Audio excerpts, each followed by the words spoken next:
adalah piutang yang dijaminkan tuh, yang dijadiin surat berharga. Gitu ya. Itu. Nah, di zaman kita krisis moneter, kamu belum lahir tahun 98. Itu surat utangnya bank itu dihargai 20% loh. Bank itu kan memberikan pinjaman. Nah, pinjamannya kepada masyarakat. Misalkan nilainya 100. Sekarang PTA, bank itu jual tuh, ada tagihan-tagihan saya ke masyarakat tuh 100. Dijual sama PTA. PTA-nya mau beli. Berapa harganya? Ternyata cuma 20. Nah, tapi yang nagih PTA, PTA-nya siap. Ya, kamu bisa bayangkan dari 100 belinya 20 ya, ada usaha-usaha. Ternyata waktu ditagih, itu totalnya dapat 80. Gitu. Jadi dalam situasi yang tidak menguntungkan bisa begitu. Ya PTA berjudi aja. Bukan berjudi sih. Dia ya usahanya gitu. Usahanya di bagian penagihan gitu. Nah, ini adalah sekuritisasi of receivable itu. Itu ya. Nah, jadi ini karena kita topiknya apa? Investing di current asset, ya kita bilangnya receivable ini yang disekuritisasi. Gitu ya. Padahal yang lain-lain juga bisa disekuritisasi gitu ya.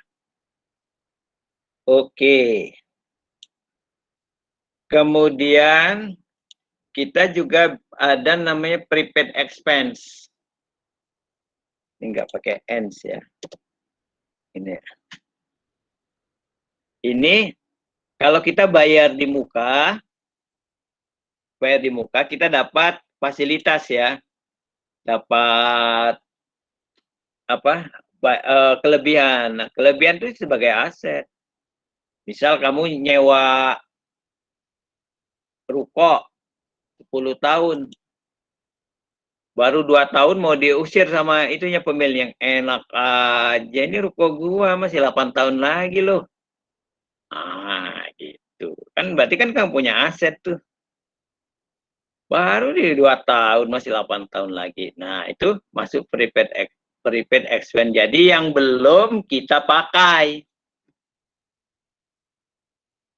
Bayar asuransi buat 5 tahun. Ya, kalau kamu beli kendaraan retail, apa leasing, kredit, maka kreditmu itu udah termasuk biaya asuransi. Gitulah. Nah, itu kalau mau dicatat, dianggap bernilai, itu sudah ada itu. Asuransi dibayar di muka. Gitu ya. Itu ada manfaatnya. Itu ya kira-kira seperti itu. Jadi dia ada manfaatnya yang sudah kita bayar, nanti ada manfaatnya. Nah, itu dia termasuk current asset. Nah, kemudian inventories gitu ya. Tadi yang diomong-omong, ini kamu udah belajar di AKD ya. AKD yang diomong-omong di sini, Del itu kurang dari 5% tuh. Rendah inventorinya. Sementara target itu lebih dari 15%. Gitu ya. Lebih dari 15%. Nah, jadi inventory ini nanti ada catatnya, cara nyatatnya ya. Cara nyatatnya itu ya yang sudah dipelajari, pipo, lipo gitu ya. Nah, cara nyatat yang beda, ini akan menyebabkan dua perbedaan. Pertama terhadap HPP, kedua terhadap inventorinya yang di laporan keuangan gitu ya. Nah, itu dua konsekuensi itu. Kira-kira. Jadi, nah itu ada konsekuensi itu yang harus kamu pahamin gitulah ya. Ini atau kita bisa buat contoh yang mudah dulu. Kayaknya sudah ya waktu itu. Katakan PT AAA membeli telur lah, telur sebagai berikut. 1 kilo harganya 10.000. Ini pertama kali. Kemudian 1 kilo lagi harganya 15.000. Kemudian 1 kilo lagi harganya 20 gitu ya. Nah, kemudian menjual telur dengan harga 25.000. Oke. Ini berapa laba dan inventory tersisa jika metodenya ada 3 ya. FIFO, average, dan FIFO. Gini ya. Ini saya bicara tentang inventory. Oke. Ini kalau kita jawab gini,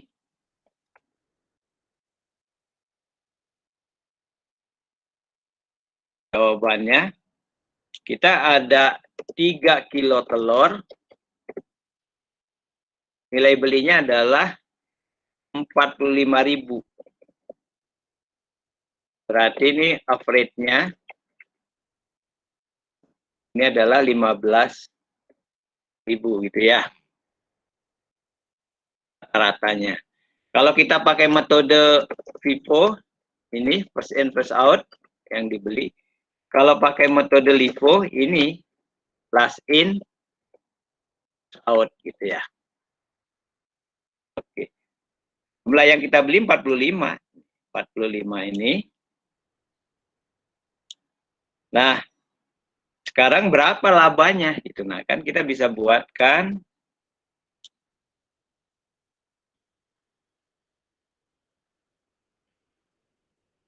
ini metodenya FIFO, average, FIFO ya.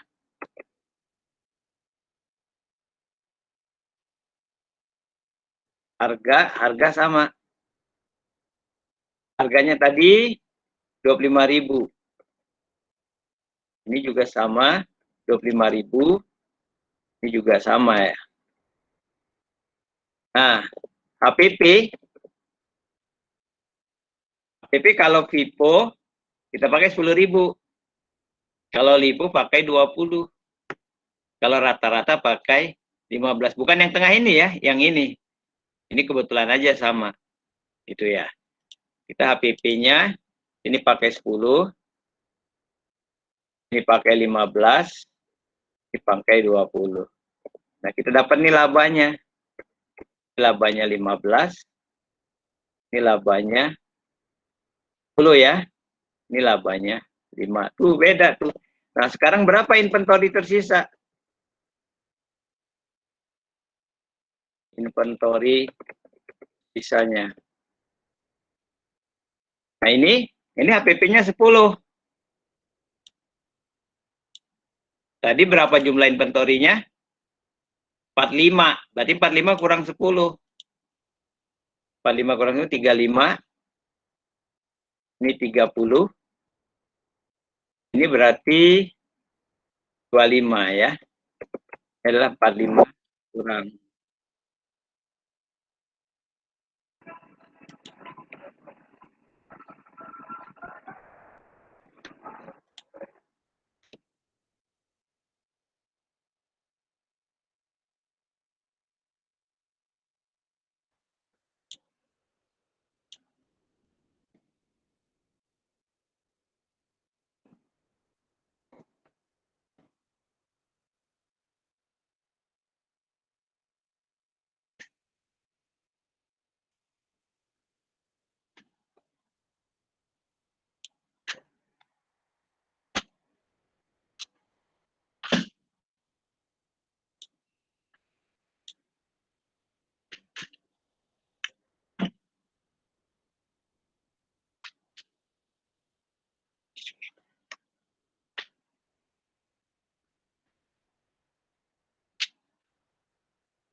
Ye, ye, mangga. Ampun, kalau matur suwun.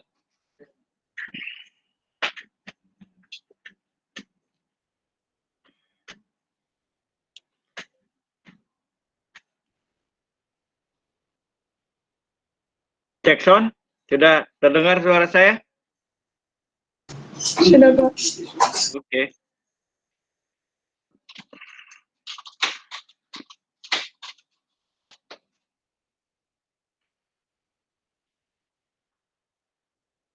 Nah, ini tadi kita sudah bicara soal inventory gitu ya.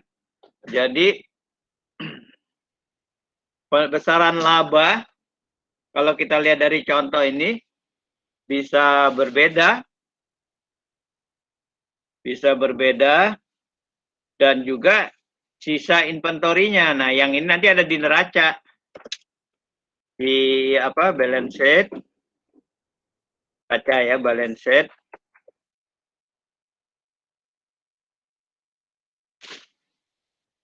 Yang ini ada di laporan laba rugi. Nah, gitu.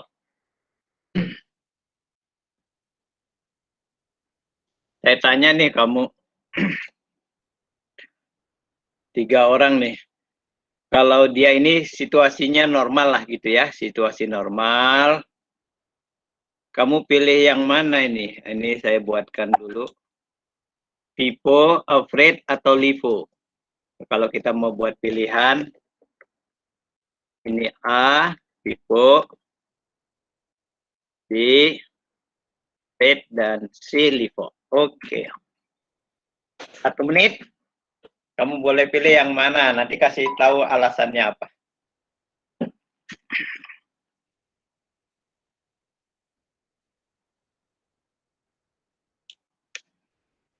Itu ya, saya tunggu.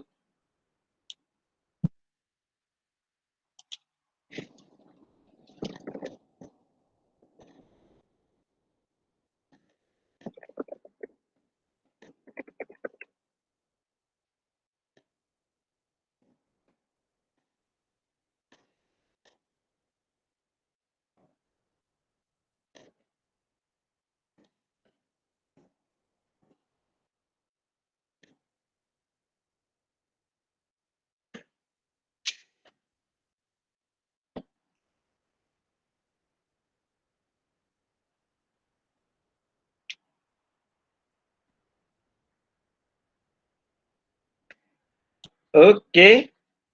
FIFO, Afraid, atau LIFO kalau kamu suruh milih. Oke. Ada yang sukarela dulu?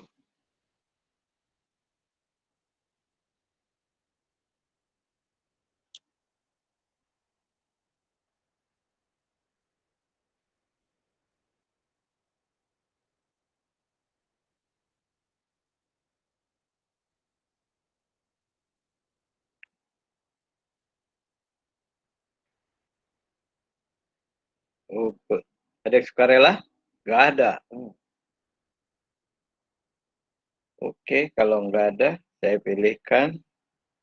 Tadi udah Natasha ya, tadi Natasha, Natania, Samuel, Selfie. Selfie, coba selfie. Adakah selfie? Ada, Pak. Oh, kamu milih apa, nak?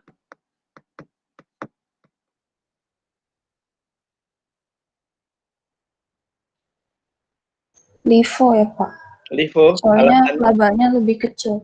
labanya lebih kecil. Pengurang labanya kecil, jadi bayar pajaknya lebih rendah.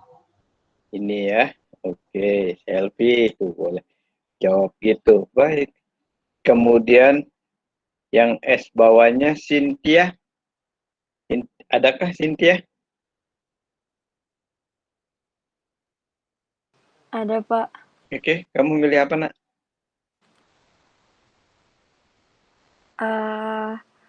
Divo, Pak. Alasannya?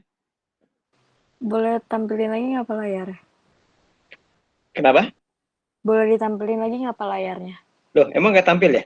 Tadi hitam, Pak. Sekarang tampil nggak? Udah, Pak. Oke. Supaya pajaknya kecil, Pak, sama kayak tadi. Sama kayak selfie. Gimana bisa bayar pajaknya kecil? Labanya ya, Iya, Pak. labanya kecil. Nah, ini contoh ya. Jadi, kalau kamu jualan begini misalkan ya, jadi barang yang dijual itu sama. Cuma catatannya bisa beda nih. Jadi, nanti kalau kamu bilang ada orang misalkan, wih, gue dapat 15, terus ini dapat 10, kamu jangan kaget dulu, dia bisa ya kayak gitu ya. Mungkin cara pakai HPP-nya. Gitu. Jadi, dua perusahaan yang sama tidak boleh serta-merta kamu bandingkan. Kalau dia cara mencatat secara akuntansinya berbeda. Tapi kalau misalkan sama-sama FIFO, boleh. Sama-sama Fred, boleh. Sama-sama LIFO, boleh. Ini standarnya ya. Dan ini inventory-nya juga jadi beda. Sisa kekayaannya juga beda nih. Gitu ya. Ini lebih kecil, kira-kira. Jadi kalau di sini biayanya jadi lebih besar, labanya lebih kecil. Di sini inventory yang tersisa. Nah, inventory ini tadi yang kita bilangkan tadi itu. Tersisanya jadi dia lebih kecil gitu ya, gitu. Oke. Nah, kalau dia situasinya inflasi, inflasi itu harga barang mengalami kenaikan. Harga-harga mengalami kenaikan. Jadi, ya yang mencerminkan namanya harganya selalu lebih naik. Jadi contoh yang ini, nah ini kan misalkan begini situasinya. Beli yang ini harganya lebih naik lagi, nanti beli lagi, selanjutnya lebih naik lagi. Nah, ada dianjurkan kita menggunakan LIFO. Kok gitu ya? Kan memang biaya terakhirnya kan lebih mahal. Dia selalu naik. Jadi situasinya kalau dia inflasi, dia menggunakan LIFO. Tapi kalau situasinya normal, anjuran yang dipakai itu adalah FIFO. Kenapa ya? Yang pertama lah yang dijadiin pertama beli ya pertama kali lah yang dikeluarkan. Itu ya. Jadi LIFO ini cocok kalau dia situasinya inflasi. Nah ini sudah dikatakan in period of rising prices, jadi pada periode harga-harga naik atau inflasi,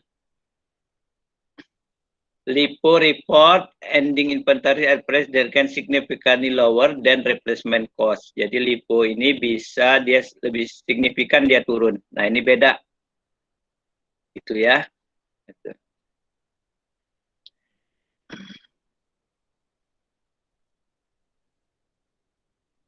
Jadi kalau dia LIFO, nanti COGS-nya akan naik, labanya turun, HPP-nya naik, labanya turun, current ratio-nya turun, itunya naik.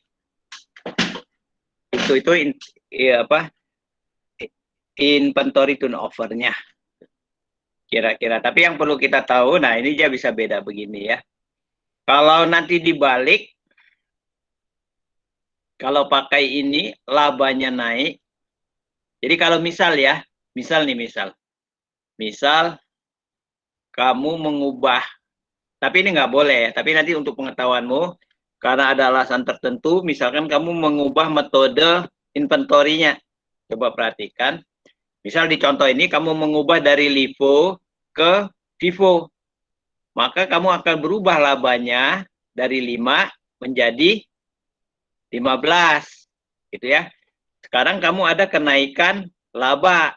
Berapa? 10. Kalau kamu naik laba 10, kamu harus bayar pajak. Itu ya. Bayar pajak. Pajaknya berapa ya? Misalkan kalau 30% kamu bayar Rp3. Rp3 tambah bayar pajaknya tunai itu. Nah, kamu dapat laba-laba 10, modalmu naik 10. Kita ilustrasikan gini ya. Ini termasuk bagian dari earning management. Jika ini ya, jika misal diperkenankan oleh pemerintah nih ya, mengubah metode misalnya dari LIFO menjadi Vivo. Ini hanya misal ya. Saya harus tegaskan ini hanya misal aja. Ini. Jadi kalau kita lihat di sini, labanya berubah nih dari 5 jadi 15. Apa konsekuensinya? Nah, ini pertanyaannya. Apa konsekuensinya? Yang pertama, ini laba naik. Oh, laba naik dari 5 ya, dari 5 menjadi 15. Nah, ini berarti tambah 10. Karena laba naik, maka kurang bayar pajak. Kurang bayar pajak. Nah, kurang bayar pajak. Nah, misal tarif pajak 20%, misal ya. Berarti kurang bayar pajaknya ini adalah 10 kali 20% sama dengan 2. Nah, harus bayar pajak. Bayar pajak sebesar Rp2. Cash. Nah,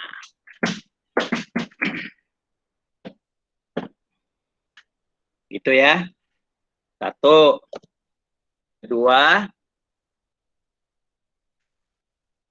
laba bersih naik 10 kurangin 2. 8.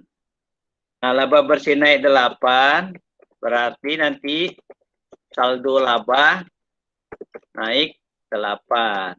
Saldo laba naik 8. Nah, ini akan naik modal sendiri naik 8.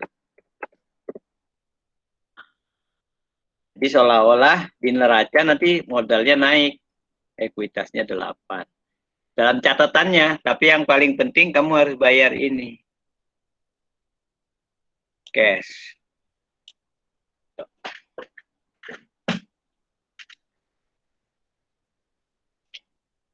Oke. Nah, nanti kalau ada perusahaan misalkan berniat-niat mengubah ini metode ini, kamu harus curiga, sebenarnya dia ingin naikkan ini, catatan modalnya ini. Gitu loh.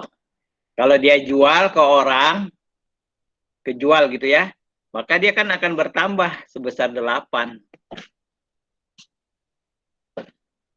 Tadinya kan dia bayar pajak tunainya 2. Kalau dia dihargain sekarang 8 ini dibeli orang kan dia masih dapat untung 6 ya.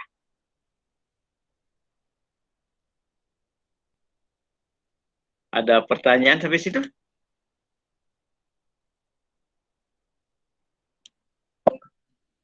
Ini?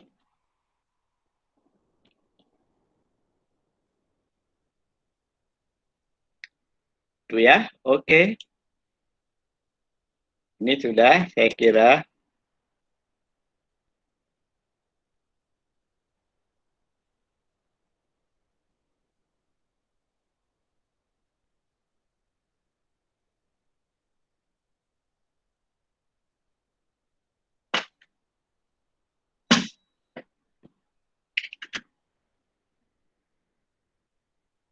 Nah, ini tadi ada apa? Kalau ini sebaliknya ya, dia pajaknya akan turun gitu loh. Karena dia labanya turun. Nah, yang kalau ini berarti dia berusaha menghindari pajak. Kalau yang tadi itu berusaha dia mendapatkan kenaikan modal. Oke. Nah ya. Kemudian ini ada istilah kapitalisasi. Kemarin sudah kita omongkan. Ini kalau ada biaya kemudian untuk apa? Untuk memperbaiki aset. Jadi untuk memperbaiki aset, katakan besar.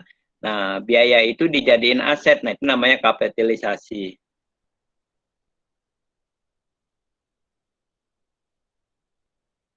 Jadi, kamu misalkan memperbaikin gedung. Gedungmu itu diperbaikin gede. Harganya 10 miliar gitu loh. tahun ini keluar tuh 10 miliar buat perbaikan gedung. Tapi perbaikan gedung ini bisa dimanfaatkan 10 tahun. Nah, jadi itu pilihannya dua. Pilihannya dua, dijadiin biaya sekarang atau buat 10 tahun lagi. Nah, jadi misalkan gini ya, memperbaiki gedung senilai 10 M, masa manfaat 10 tahun. Nah, senilai 10 M tahun ini. Gitu ya. Jadi kalau kita buat expand biaya gedung, biaya perbaikan, ini keluar 10 M. Nah, ini bukan yang dimaksud kapitalisasi. Tapi kalau kamu kapitalisasi, ini topik kita, kapitalisasi, berarti sekarang aset naik nih.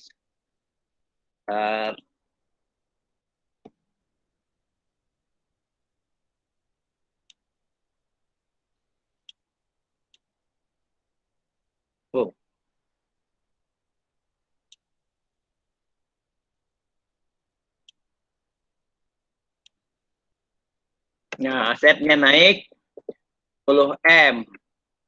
Nah, ini yang namanya dikapitalisasi. Setelah aset naik 10 M, baru dia didepresiasi. Depresiasi per tahun. Nah, keluar biaya depresiasi. Berapa biaya depresiasinya? Ini hanyalah 1 M per tahun.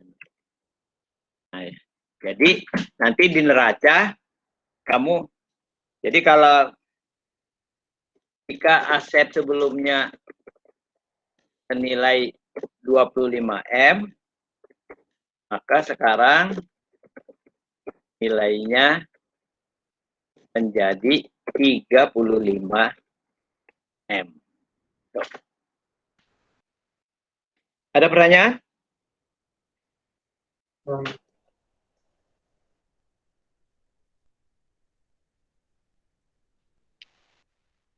Bisa ya? Gampang gitu.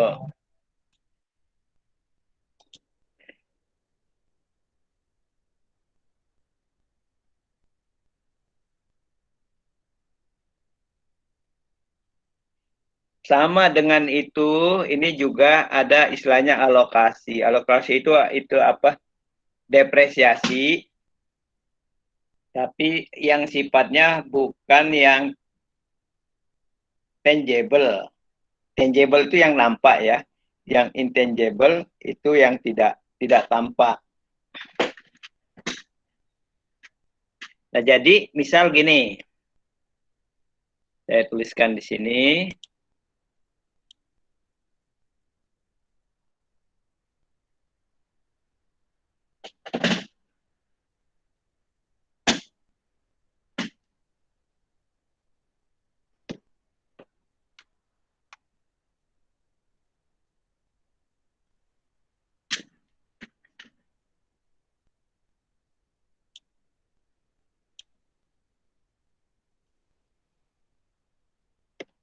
Ini kita bicara alokasi ya. Jadi misalkan Michael membeli perusahaan. Aset perusahaan senilai 1 miliar.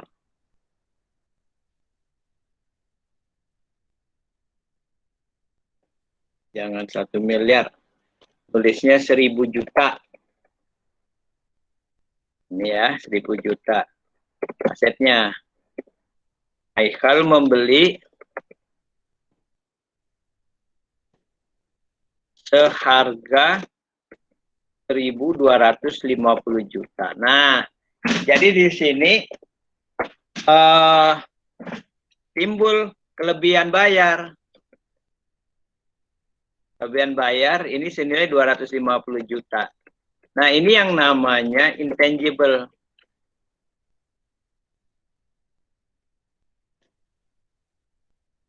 Ini. Oke, sekarang saya tanya dulu nih sama Michael. Ada Michael nggak nih? Ada kayaknya. Michael, kalau ada kamu mau beli perusahaan atau beli barang, harganya 1 miliar, 1.000 miliar, kenapa ya kamu mau beli harganya lebih dari itu? Dalam contoh kita 1,25 M. Kira-kira alasannya apa?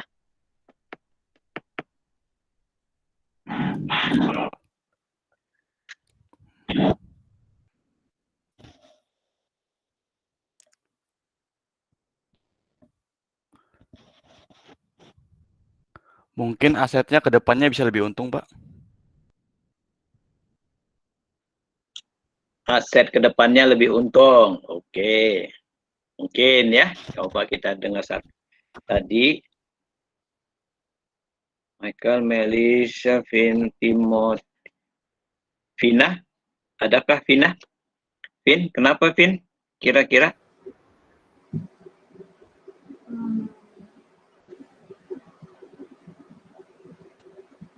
Mungkin emang karena asetnya lebih bernilai, Pak. Dan nanti tahun selanjutnya bakal naik harganya. Oke. Ya, kira-kira gitu ya. Nah, nanti yang lain-lain juga saya sampel-sampel aja. Jadi, ya kan pastinya kan mungkin kamu bilang, Pak, tempatnya strategis. Tempatnya nggak ada di situ anunya misalkan. Karyawannya bagus, namanya bagus. Coba deh Coca-Cola tuh. Coca-Cola itu kan cuma air. Air kotor tuh kan warnanya butek tuh. Ya, warnanya coklat kayak got gitu loh. Oh, dikasih itu. Nah, kalau beli pabriknya aja murah. Pabriknya di Cikarang sono, di Bekasi sono tuh. Murah banget. Orang cuma pabrik air. Tapi kalau Coca-Cola jual, dia nggak jual pabriknya aja. Lu bisa bikin pabriknya. Tapi belum tentu laku kalau nggak mereknya Coca-Cola. Nah, itu ya. Jadi itu ada istilah intangible asset. Ada merek, ada lain-lain, dan lain-lainnya. Nah, dia akan keluar ada kalau terjadi transaksi. Jadi sebelum Michael beli, perusahaan itu asetnya 1 M. Dia baru ada setelah Michael beli. Nah, Michaelnya kebetulan belinya 1.250. Nah, barulah di situ Michael mencatatnya 1.250. Jadi kalau nanti di dalam neraca, ini ya.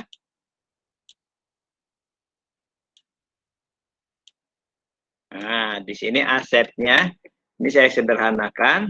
Tadi aset yang awal itu adalah 1.000. Nah, di sini timbul intangible. Ini 250. Nah, ini disusutkan. Jadi kamu memperkirakan buat berapa tahun nih? Buat 25 tahun, Pak. Mereknya itu misalkan. Nah, berarti setiap tahun nanti dikurangin. Kalau 25 tahun, setiap tahun dikurangin 10. Nah, itu namanya alokasi ini. Ya, tapi yang perlu kita ingat, ini akan timbul kalau dia sifatnya itu setelah dibeli. Jadi kalau belum dibeli cuma ada ini. Jadi Coca-Cola itu pabriknya murah. Asetnya kecil. Tapi kalau kamu mau beli Coca-Cola itu mungkin harganya bisa 10 kali lipat dari aset. Jadi timbul intangible-nya. Itu ya. Kira-kira. Jadi ini kira-kira kelebihan bayarnya seperti itu. Ada yang mau ditanyakan?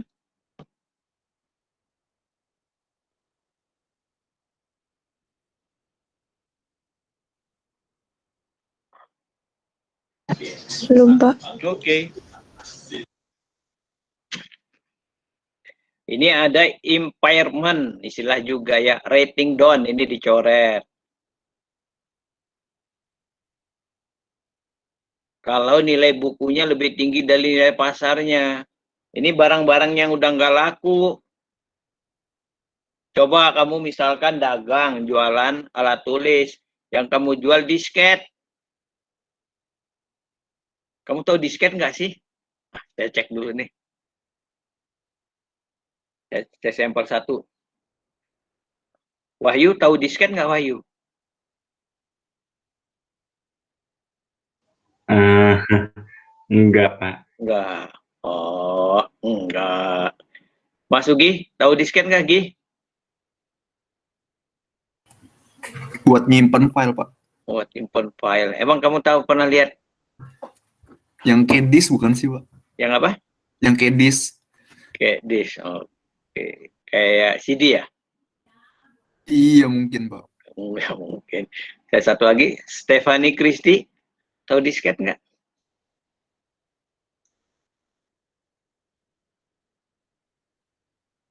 Nggak ada orangnya. Oke. Nah, ini just intermezzo ya. Zaman saya kuliah, jadi seumur-umur kamu ini kan, waktu saya menulis skripsi itu sudah mulai zaman komputer. Jadi saya sudah eranya komputer nih. Nah, dulu sebelum saya itu eranya mesin ketik. Nah, waktu pakai komputer, kalau kamu kan pakai Microsoft Word nih. Nah, dulu belum ada, dulu masih pakai CD, disket itu, pakai disket. Jadi satu disket itu muatannya itu 1,2 megabyte, 1.200 byte. Kau tahu kecilnya gitu ya. Nah, itu si disketnya dimasukin, enggak gitulah.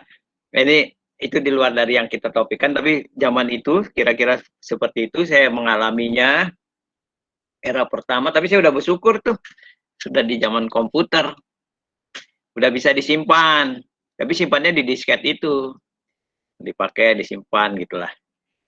Nah, programnya nggak pakai Windows, lain-lain. Nah, ini ada, jadi saya sampaikan ada alumni kita, kebetulan dia anak tunggal, papanya ada usaha. Nah, bapaknya usaha itu gaya-gaya ortodoks mungkin.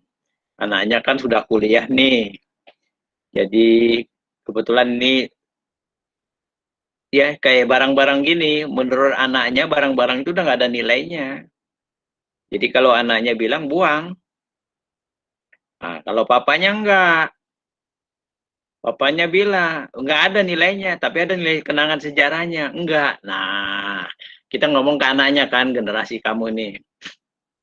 Nah, anaknya itu ya yang kira-kira kayak gini nih, sederhananya, impairment.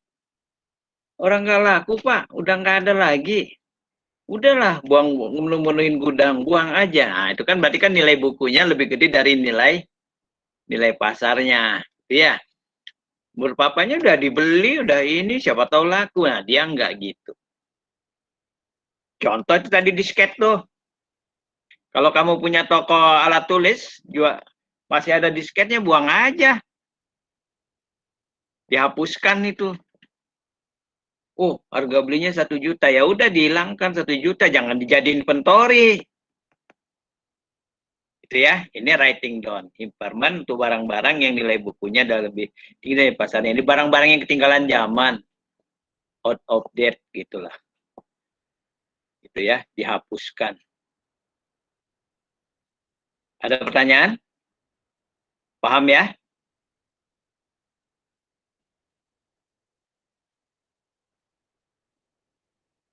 Coba sekarang saya tanya yang rada sensitif nih. Wahyu, kamu mau nggak kalau kata temanmu dibilang, Wahyu, kamu saya hapuskan nih dari catatan kita.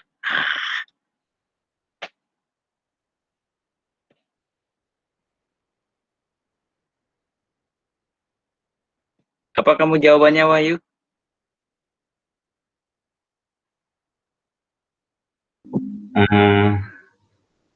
Mungkin bilang jangan gitu.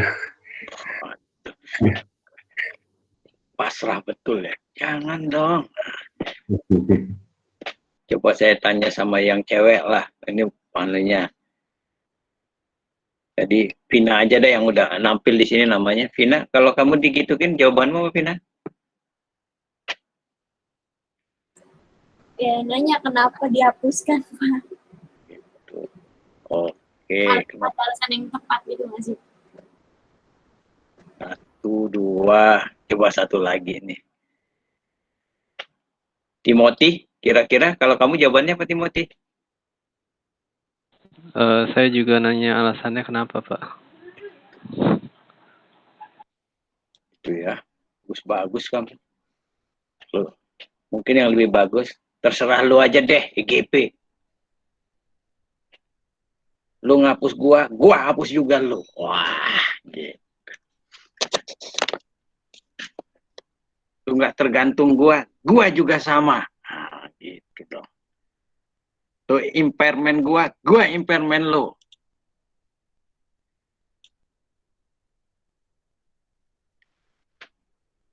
Mungkin ya, tapi saya juga mungkin nggak gitu ya, sedih gitu ya.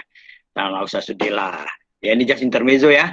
Tapi begitulah, kalau kamu dianggap ketinggalan zaman dan lain-lainnya, ya kamu perbaikin di. Ya kalau orang hapus kamu ya, kalau itu nggak ada pilihan kamu terima.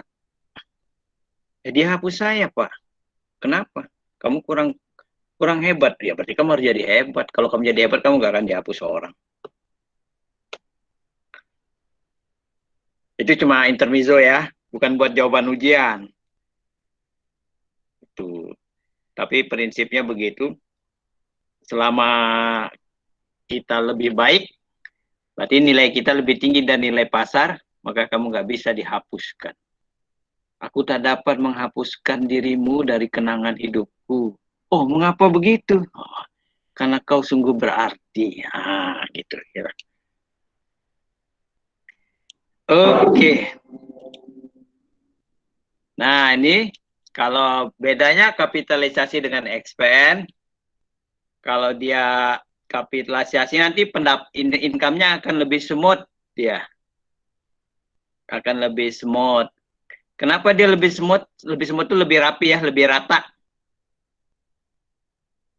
Kalau tadi kapitalisasi tadi kalau biayanya asetnya dijadiin dulu perbaikan dijadikan aset. Yang contohnya ini tadi ya. Mana ya tadi kapitalisasi ya. Alokasi. Nah ini ya. Contohnya ini. Jadi kalau dia kapitalisasi aset 10M didepresiasi, biaya depresiasi cuma 1M. Tapi dia buat 10 tahun. Kalau expense sekaligus. Nah, kalau dikapitalisasi asetnya naik dari 25 jadi 35 gitu ya. Maka dampaknya income-nya akan naik, ROI-nya akan turun. Kenapa ROI-nya turun? Karena fixed asetnya lebih banyak. Asetnya akan naik. Nah, debt per asetnya akan turun gitu ya. Jadi itu cuma ukuran-ukuran. Nah, jadi kamu juga nanti yang kayak gini, kalau ada laporan keuangan, agak-agak itu loh, tajam. Tiba-tiba ada biaya perbaikan naik tinggi. Nah, itu kayaknya di expand tuh. Gitu ya. Nggak dikapitalisasi. Nah, kamu harus harus itu tuh. Harus perhatikan. Kira-kira.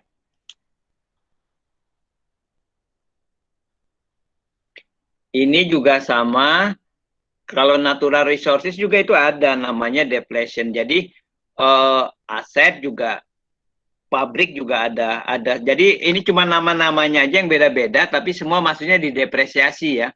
Ada istilahnya alokasi, ada impairment, ada depresiasi, ada juga nanti deplesi untuk ini. Nah ini deplesi.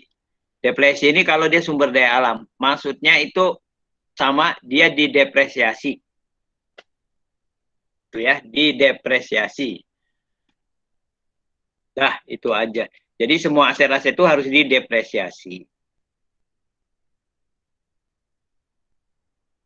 Oke.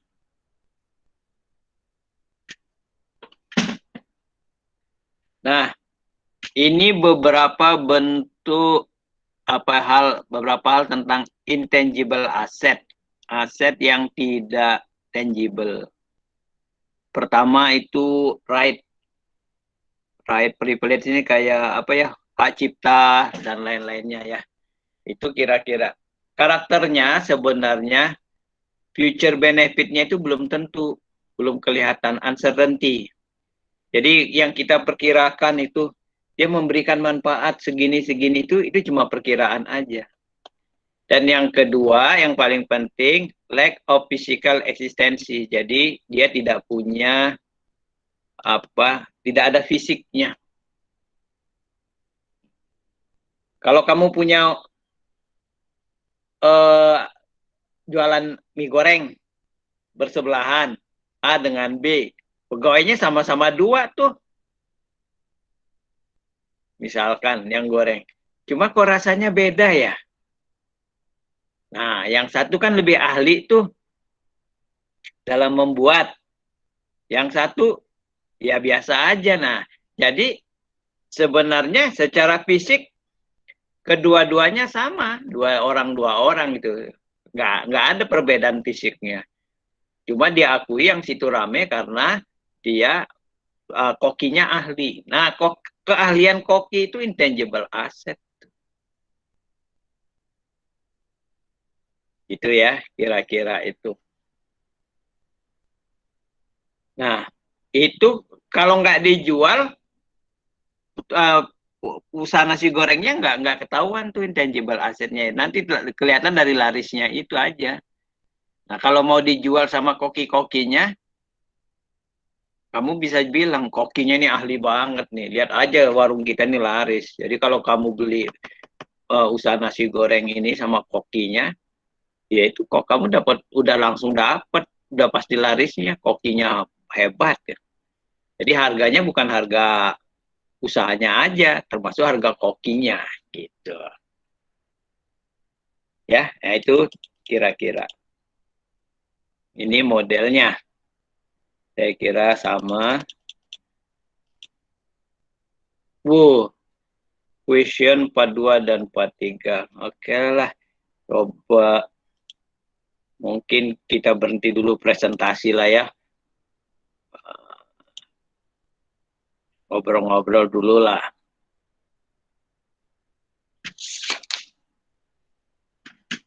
Sudah nggak tampak ya presentasinya ya. Oke.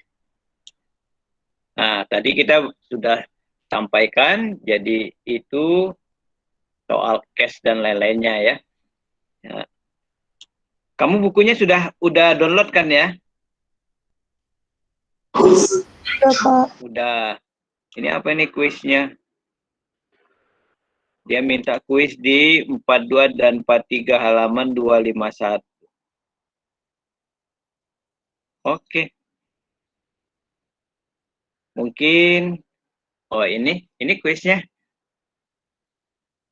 bisa dikerjakan nomor explain the concept of company operating cycle.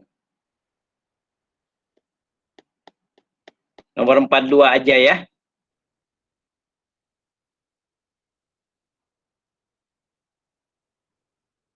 Wow, ini ada ini. Investasikanlah hidupmu untuk return yang positif. Dan return yang selalu positif jika berinvestasi pada jalan Tuhan. Wah, ini ada yang ngasih tahu nih buat saya. Oke, kamu kerjakan kuis di nomor 42 ini. Explain the concept of company operating cycle. Tadi sudah. Discuss the significance of the operating cycle to classification of current versus of non-current items. Balance sheet. Jadi kamu mengobrolkan signifikansi pentingnya operating cycle itu untuk mengklasifikasikan item yang lancar dan tidak lancar.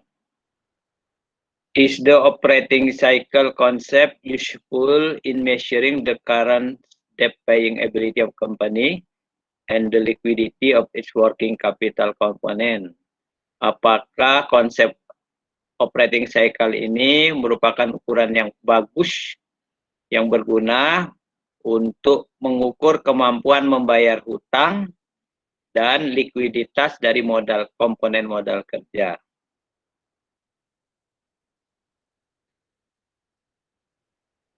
Describe the impact Jelaskan dampak dari operating cycle concept untuk klasifikasi current asset berikut.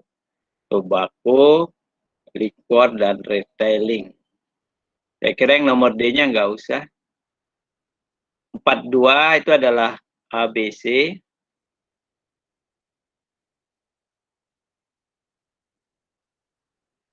Empat tiga bagian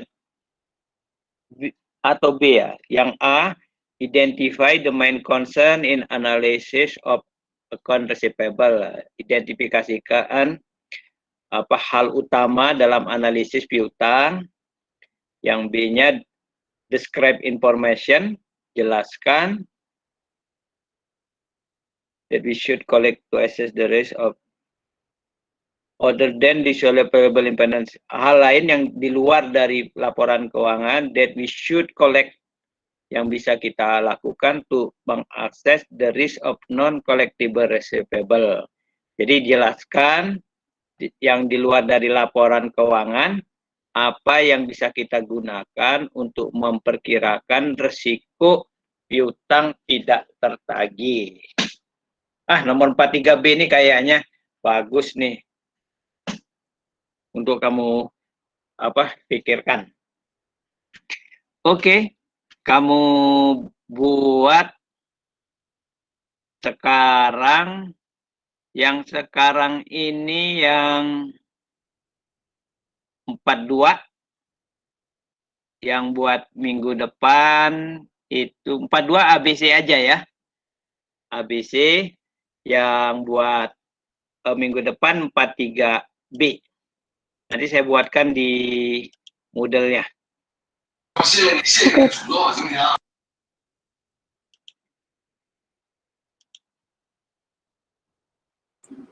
Pak, tugasnya individu apa kelompok ya, Pak? Kenapa? Tugasnya individu apa kelompok? Individu lah. Kerjasama boleh. Terima kasih, Pak. Kerjasama itu dari sekarang harus dibiasakan ya. Supaya kamu berteman. Ke depan, kemampuan bekerja sama itu menjadi faktor penentu kesuksesan. Ingat loh, bukannya kamu kerjasama itu, bukannya kamu itu menjadi free rider, penunggang bebas, cuma nyetor nama. Nah, kalau gitu nanti ke depan kamu akan jadi orang yang burden, beban, kamu akan dihindari. Ya, ngobrol kayak apa, kayak adalah kontribusinya. Oke? Saya buatkan tempat ngumpulnya ya. Kumpulkan hari ini sampai jam 7.35.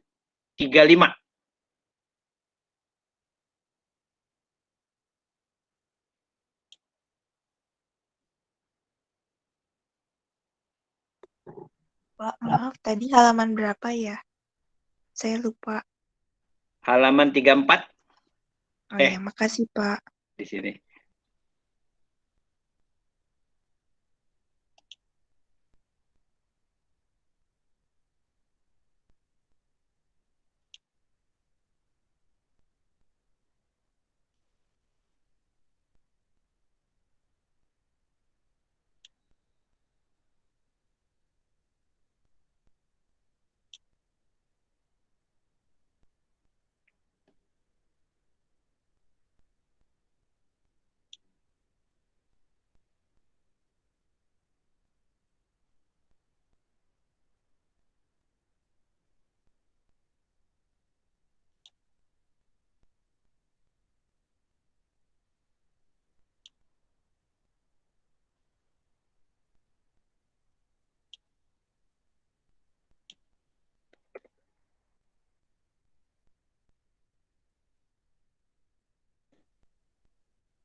Sudah saya taruh ya tempat masukkan itunya. Ini tuh soalnya itu yang tadi itu ya Pak yang ada di PPT. Iya, Terus laporan keuangannya yang di e-book. laporan keuangannya yang mana ya? Enggak, kamu kerjain yang 42 aja.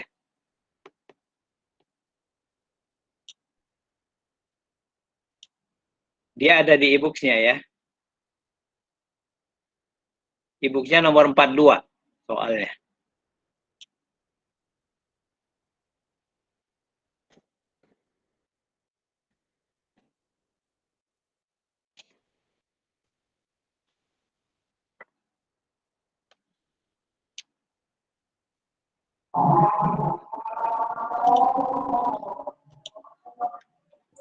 Kok saya nggak ketemu ya?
Oke, kelasnya meet-nya mau saya tutup ya.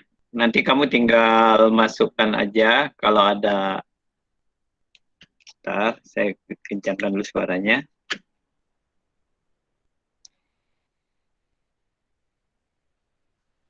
Kuliah kita sudah berakhir ya, saya kira.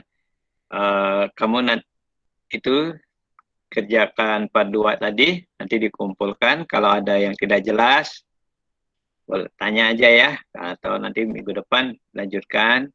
Terus 43B itu saya akan tanya langsung besok aja, nggak usah dijawab disiapkan aja jawaban secara verbal omongan. Jadi bagaimana kamu mengetahui untuk memperkirakan risiko dari piutang tidak tertagih kalau nggak ada di laporan keuangannya, itu informasi apa ya yang bisa kamu pakai ya untuk memperkirakannya itu. Coba dipikir-pikir, ini kayaknya pun piutangnya nggak tertagih, nah gitu. kok kamu bisa menyimpulkan gitu? Karena begini, gini, gini, Pak. Nah, gitu ya. Coba itu coba dicari-cari apa itu kira-kira faktor apalah gitu ya. Oke, saya kira itu kuliah kita. Terima kasih sudah belajar bareng saya. Tersanjung, semangat terus ya. Jangan apa? Jangan nggak semangat. Salam 3M. Coba sebelum saya tutup, bisa kamu tampilkan apanya nih? Kameranya. Saya mau lihat orang-orangnya adakah gitu. Oh, tetap Hans yang paling ganteng nih lihat. Tadi saya kira ini penyanyi K-pop itu ya. Oke, udah hadir semua ya. Oke ya. Sehat-sehat selalu ya. Nah, kalau ada apa-apa jangan ragu nanti tanya ke saya. Oke, saya kira cukup. Bye-bye. 3M, memakai masker, menjaga jarak, dan mencuci tangan. Boleh meninggalkan meet ya. Saya nggak tutup, kamu yang pergi. Ya. Terima kasih, Pak. Thank you. Makasih, Pak. Makasih, Pak. Thank you. Makasih, Pak. You. Bapak, Yap. untuk absen saya gimana ya Sudah, Pak? sudah saya absenkan. Oh, sudah ya. Udah, Oke. sudah. Ya, makasih Pak. Yuk.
Makasih, Pak. Oh iya, Pak. Yap. Maaf, saya tadi lupa ini juga Sudah. absen. Sudah saya absenin. Ya. Ya, makasih ya, Pak.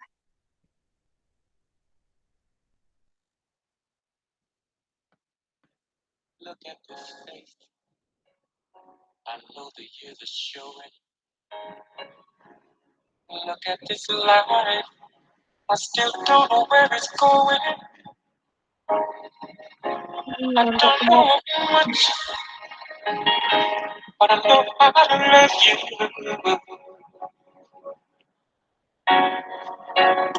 That may be all I need to know.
Pak.